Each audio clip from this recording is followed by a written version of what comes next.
মাৰ্ঘেৰিটা সমষ্টিত বহু লোক সন্দেহযুক্ত বহুত লোক আহি বসবাস কৰি আছে। ধৰক আমাৰ কয়লা কাম হয় বা বেলেগ ইণ্ডাষ্ট্ৰী কামত লৈ সন্দেহযুক্ত ব্যক্তি আজি 7-10 বছৰৰ পৰা ইয়াত আহি বসবাস কৰি আছে।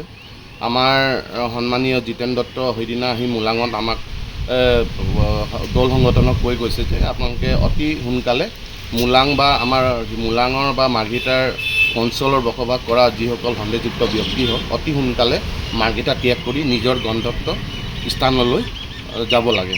কিন্তু আমাৰ ইয়াৰখিনিতে আমাৰ লিডুবাসী ৰাইজ হিচাপত মই নিজে ক'ব বিচাৰিছোঁ যে আপোনালোকে বৰ্তমান যিসকল সন্দেহযুক্ত ব্যক্তি আমাৰ দাঁতিখৰীয়া অঞ্চলত বসবাস কৰি আছে, আপোনালোকে বিনম্ৰভাৱে অনুৰোধ থাকিল যে আপোনালোকে 15 আগষ্ট যি টাইমসমূহ বান্ধি দিয়া হৈছে সেই আগত আপোনালোকে ইয়াৰ পৰা আপোনালোকে নিজৰ টালি টোপোলা বান্ধি নিজৰ গন্তব্য স্থানলৈ যাওক আৰু আমাৰ ইয়াৰ শান্তি পৰিস্থিতিটো থাকিবলৈ অনুৰোধ থাকিল। আৰু কিয়নো তেওঁলোকৰ সন্দেহযুক্ত ব্যক্তিসকলে ইয়াত আহি ইয়াত বসবাস কৰি আছে আৰু বহুত ধৰণৰ চুৰি চামতি লৈ পিনে চুৰি হৈ আছে বা যিকোনো 2 নম্বৰী কাম হৈ আছে, তাৰ বাবে তেওঁলোকে জড়িত হৈ আছে।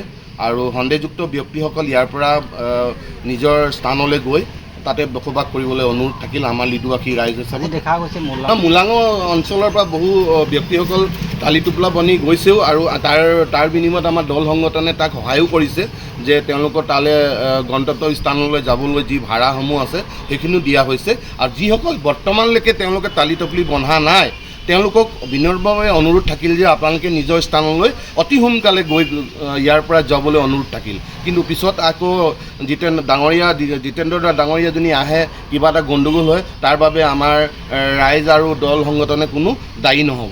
আমি অসম জাতীয়তাবাদী যুৱ ছাত্ৰ পৰিষদে মাৰ্ঘেৰিটা বিধানসভা সমষ্টিৰ অন্তৰ্গত যিসমূহ আচলতে চৰকাৰী ভূমি বেদখল হৈ আছে আৰু বিভিন্ন ঠাইত আচলতে সন্দেহযুক্ত যি বাংলাদেশী নাগৰিক আচলতে বসতি স্থাপন কৰিছে, তাৰ বিৰুদ্ধে অসম জাতীয়তাবাদী যুৱ ছাত্ৰ পৰিষদৰ যি আন্দোলন সেই আন্দোলন অব্যাহত আছে। সেইদিনাও লিডুত এক বিক্ষোভ কাৰ্যসূচীৰ জৰিয়তে ইয়াৰ তীব্ৰ প্ৰতিবাদ কৰা হৈছিলে আৰু অসমৰ মুখ্যমন্ত্ৰী ডাঙৰীয়ালৈ এখন স্মাৰকপত্ৰ প্ৰদান কৰা হৈছিলে। সেই প্ৰতিবাদৰ পিছতেই যে অসম জাতীয়তাবাদী যুৱ ছাত্ৰ পৰিষদে কৈ আহিছে যে সন্দেহযুক্ত যিসমূহ নাগৰিক সন্দেহৰ আৱৰ্তত যিসকল আছে সেইসকলক আমি সকিয়নি প্ৰদান কৰিছিলোঁ আৰু বিভিন্ন সময়ত অসম জাতীয়তাবাদী যুৱ ছাত্ৰ পৰিষদে ইয়াৰ তীব্ৰ বিৰোধিতা কৰি আহিছে।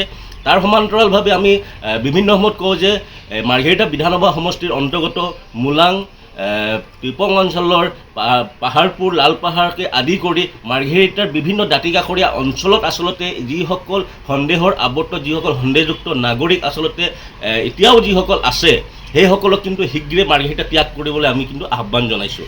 তাৰ সমান্তৰালভাৱে আমি দেখা পাইছোঁ এই যি আমাৰ যি আহ্বান, আমাৰ এই যি প্ৰতিবাদ, এই প্ৰতিবাদৰ প্ৰতি সঁহাৰি জনাই আচলতে বহু এনে যিসকল সন্দেহৰ আৱৰ্তত থকা লোকসকল আচলতে তেখেতসকলে ইয়াৰ পৰা টালি টোপোলা বান্ধা দেখা পৰিলক্ষিত হৈছে।